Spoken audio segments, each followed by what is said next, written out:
Hello అండి. Welcome to our channel Swapna Vijay gardening vlogs. అందరు ఎలా ఉన్నారు? బాగున్నారా?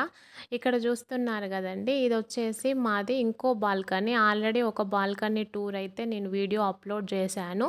ఇదొచ్చేసి మా మెయిన్ డోర్ ముందు ఉండే ప్లేస్ అండి. దీన్ని కూడా నేను మొక్కలతో ఈ విధంగా డెకరేట్ చేసుకున్నాను.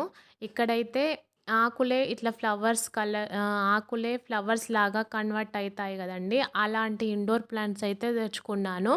అవి చూడ్డానికి పువ్వుల్లాగా కనిపిస్తాయి. కానీ కాదండి. ఆకులే ఆ కలర్‌లోకి మారతాయి. అవి ఒక రకమైన ఇండోర్ ప్లాంట్స్.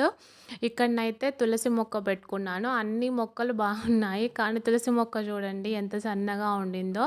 ఇవన్నీ ఇండోర్ ప్లాంట్స్. వీటి పేర్లయితే నిజంగా నాకు తెలీదు. నాకు ఏది మంచిగా అనిపించి బాగా కలర్ నచ్చిందో అవైతే నేను తెచ్చి ఈ విధంగా అరేంజ్ చేసుకున్నాను. ఇంకా నెక్స్ట్ వచ్చేసి ఫస్ట్ చూపించిన బాల్కనీలో అయితే ఎండ ఎక్కువ వస్తుందండి. కాబట్టి అక్కడ ఇండోర్ ప్లాంట్స్ అంతగా సర్వైవ్ అయితే కావడం లేదు.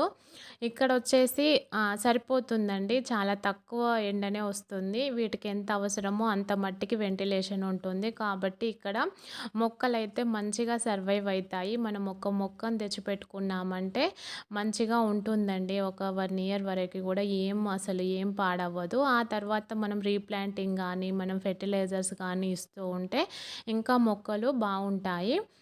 ఇక్కడ చూడండి ఒక్కొక్క పాట్‌లో ఒక్కొక్క మొక్కనైతే ఈ విధంగా అరేంజ్ చేసుకున్నాను. మార్నింగ్ మెయిన్ డోర్ ఓపెన్ చేసి ఈ మొక్కలను చూస్తే ఎంత ప్రశాంతంగా ఉంటుందంటే అది మాటల్లో చెప్పలేనండి. అంత ప్రశాంతంగా ఉంటుంది.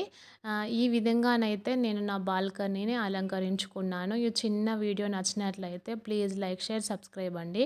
మరొక మంచి వీడియోతో మళ్ళీ కలుద్దాం. బాయ్.